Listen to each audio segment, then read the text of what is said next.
So we came out on Sunday and took care of business against Incarnate Word. And a couple key contributors, I would say, in goal, freshman Harrison V. He did let in a goal. If you see the highlight, there's not a lot he could have done about it. It was a rocket from about 6 yards out. So made a big-time save right near the end of the game that actually would have been an own goal. We've been joking with our center back. He almost scored on us to tie the game late. But Harrison came up big, and he actually got the assist on our first goal for Wes Carson, which is a name you all probably have heard before. Arkansas kid that leading scorer last year as a freshman and started things off for us again this year, which is exciting to keep him rolling. So I've been joking with him that he's going to have a big sophomore slump this year, making sure he doesn't. So he started things off and got to tell me so after the game. But Harrison got the assist, which goalkeepers in soccer don't get a lot of assists, which is cool. And then in the end of the second half, we had a big-time play from our senior captain, Logan Miller. It's another name, preseason all-conference player. Ball that was kind of, I was telling Charlie, it was not supposed to go where it went. But Logan made an adjustment and out-jumped the goalkeeper, which again, if you know much about soccer, goalkeepers can use their hands, so they've got about 2 feet extra. And Logan was still able to out-jump, 6'2" goalkeeper with his hands. So off to a good start. Players that are really doing well for us right now. Shelby Wilson has been playing both an attacking midfield role as well as a forward role, and she's done a good job of getting the ball in dangerous spots. She's also finished a couple. We have several freshmen that have come in and done well. Stacia Carroll's coming in the back and has really been solid as one of our center backs. Anna Hughes is a freshman goalkeeper who obviously has a couple shutouts already this year, so we're I guess reloading a little bit, but also gaining a lot of experience right now. Hopefully we can keep it going when we hit the conference play.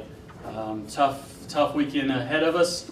Like Steve mentioned, going to play Tulsa and then the Sooners on Sunday is going to be a big challenge for us. But these are the kind of games that we need to prepare us so that when we get to Southland, there's not anything we haven't seen yet. So, I thought there was some great individual efforts that culminated in a really good team effort. Desmond Lewis, on that first drive, made a great play on the sideline. That was a ball that their defensive coordinator called me and goes, "Coach, what did y'all know about us? What tendencies did y'all have that we got to play Arkansas here in a week or two? We got Texas, we got Oklahoma, we got all those guys coming up. What did y'all see?" And it really, when you throw that ball that perfectly and Desmond reached 3 yards out of bounds to catch it, and drug a toe, there's not a whole lot you can do. That interception from Hadnot, that was just effort.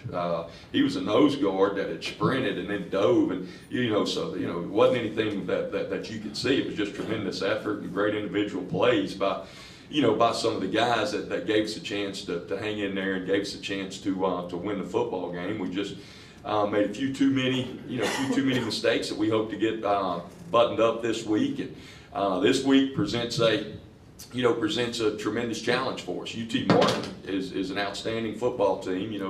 The score last week doesn't necessarily indicate that, but they got beat by a much improved Kentucky. They got beat by an SEC football team this past week. But the second half, that game was 14-14. Them and Kentucky went toe-to-toe in the second half. And once UT Martin settled down and got their nerves out, they hung right there with them and played them to a 14-14 standstill in the second half. We get in the Texas Tech game, and Dylan Winfrey went out, Dominique Brown went out, Bailey McIver went out. On defense, I looked up at one point in time, we had 5 true freshmen lined up against Texas Tech, who runs and plays off it.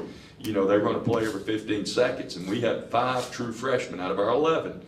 5 of our 11 were true freshmen on the field at one time, and so that was one of them moments when you look up and go, wow, there's 5 guys that 2 months ago were cap and gown in high school, and now they're in front of 60,000 and they're throwing flour tortillas at you.